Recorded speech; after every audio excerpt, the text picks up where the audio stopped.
Really excited about this tonight. So I'm Florence Whamina Eono, and I reign from Porirua. My mother is from Takitimu in American Samoa. My father is from Lefanga, Samoa. My husband, David Eono, I'm actually speaking on behalf of the two of us because we're in this business together. My husband, David, is from, his father is from Fasiko'outa, and his mother is from Whalevau. So that's what you're seeing up here represented tonight.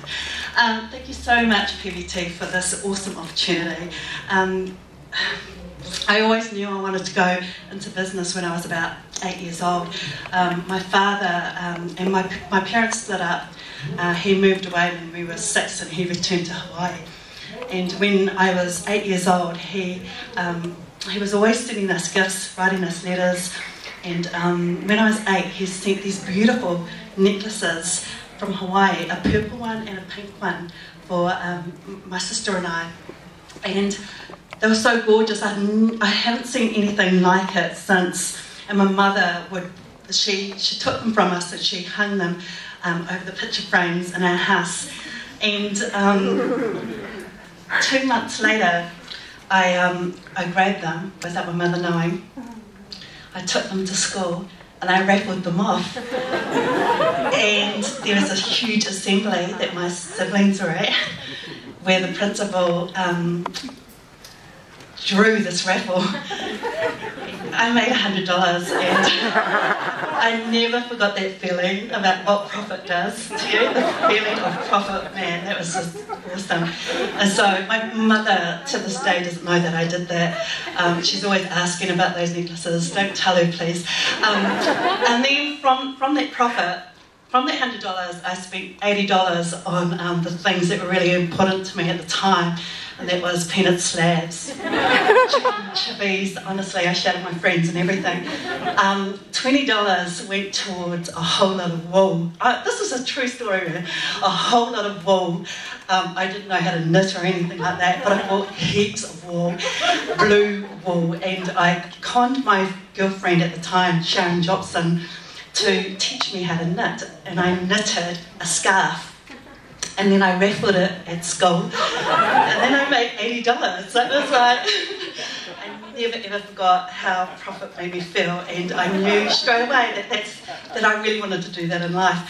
And so then I met my beautiful husband David later on, and between the two of us, we were always doing our own thing. When I was on maternity leave, I would always start a business. I was doing a secretarial thing when I was started my own A-team, a sister called it, and then my computer training session when I had my second child.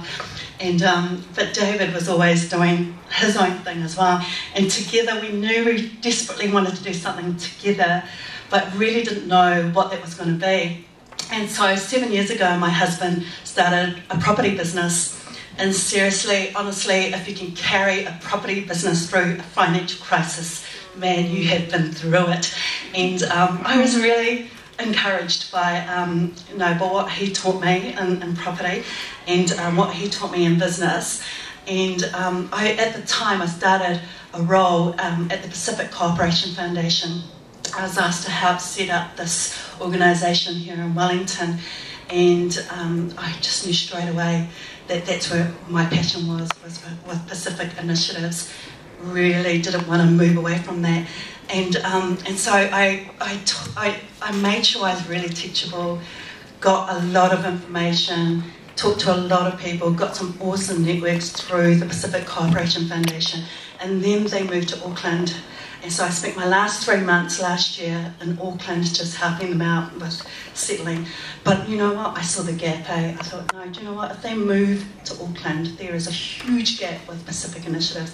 Really wanted to promote Pacific initiatives. Just listening to Paul, the whole thing about you've got to do what you've got to do with business. And I knew Pacific Island initiatives were just, there's so much work to do, and we needed to raise the profile a little bit more. We needed to really communicate to the community and to businesses and to the government that, these initiatives matter, because, like Paul was saying, have a look at the statistics. So I really wanted to help, and I thought, no, that's my opportunity. they moved to Auckland, that's fine, I'm going to cover that gap, start a specific PR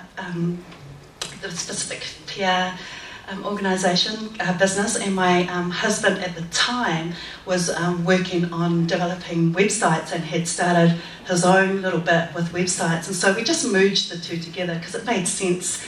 You know, I didn't want to do it hard, wanted to make it easy, and it was the first time that we actually wanted to do something together, and we were really passionate about it, and so hence Specific PR came about. The first thing I thought of was Maureen. I grew up with Maureen, and I knew straight away that Pacific Business Trust could help. They mentored me, they coached us.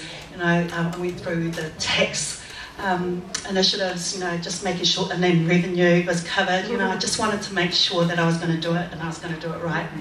And we've been so blessed with Pacific Business Trust. I really encourage any business out there that's thinking about doing anything, start with Pacific Business Trust. So here we are today, and I'm so excited because we get to launch at this awesome seminar, and I didn't have to pay for it. That's business, man. But yeah, so Specific public communications. You have two next big ones. We've had some awesome projects that just have been doing, and Specific PR, also bike riders, is something dear to my heart, and Christopher Te'o, who I grew up with, and Mark Leroy, who are actually here tonight, they rode their bikes from Auckland to Porirua, and we stopped at every single, you know, Pacific community on the way down to raising awareness about cancer and, you know, better living, and really targeting specifically our Pacific Island men, because our statistics are so high. And so Chris really wanted to do that. We came on board. We helped them, you know, they got on Tangata Pacifica, the Dominion Post. That's my business, you know, that's what we want to do. We want to highlight these awesome initiatives, community-based initiatives, and just make it, you know, make a lot of noise out there in the mainstream media. So the next two things is, speaking of the Rugby World Cup, working alongside Hybee Consultants. I just made that name up, like Hybee's here tonight, and so she's leading a project called the Pacific Arts Village that's happening here on the waterfront in October for the Rugby World Cup. And so, you know, we're alongside her, making sure that she's going to get what she needs in terms of communications and public relations.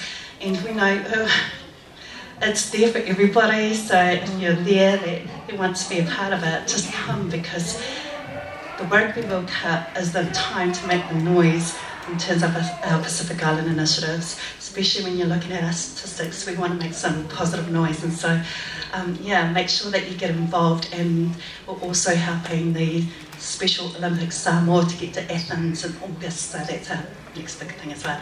So yeah, Specific PR.